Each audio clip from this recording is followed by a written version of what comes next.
এখানে তো সর্দার সাহেব নাকি তো। আসসালামু আলাইকুম। ওয়ালাইকুম আসসালাম। এইখানে কি তো আপনি নদীর পাড়ে বই রইছো গাঙ্গের পাড়ে? গাঙ্গের বারে ফিশারির মাঝে যে পানি আছে হ্যাঁ এখানে যে কয় গেলাস পানি হইব যদি কইতে পারে তাহলে আরে পুরস্কার দেওয়া হইব 1 লাখ টাকা। 1 লাখ টাকা দিবা? ও 1 লাখ টাকা না কইতে পারলে খান কাটা হইব। টাকা ব্যাংকে কইবা আচ্ছা আমি কইলে আমার দিবা নিবা? ও দিমু।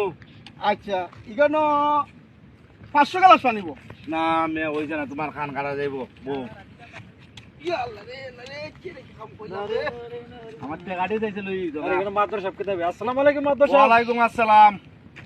আপনি এখানে কিতাবে বই রইছেন? এখানে বই রইছি দেখি কেউ যদি কইতে পারে এখানে কত গেলাস পানি হইব তাহলে আরে 1 লাখ টাকা পুরস্কার দেওয়া হইব। আর না কইতে পারলে খান কাটা যাইব। হাসাই কইছেন নি? ও আচ্ছা ওই দেখেন ওই তাইলে আমি কইলাম কিন্তু কইলাও। এখানে তোমার 200 গ্লাস পানি হইব। ওরে মে অত বড় ফিজারের মাঝে 200 গ্লাস পানি হইব। আও তোমার কান্দা কাটতে দিয়ে মে হইছে না। এরা যাই যে আমার টাকাটি ঠকাই লই তো গা। আমার 1 লাখ টাকা।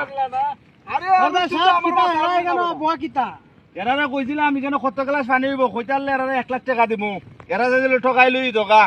এলে এর কান কানা। কি একটা বিষয় হইলো এখানে কয়টা তার কাছে তো ফুরতা কইলে এটা তো আমার লাগি ওয়ান টুর খেলা আপনি কইতার বাইন এইটা একটা হতো হইলো কইতারলে 1 লাখ টাকা পুরস্কার পাইবাইন।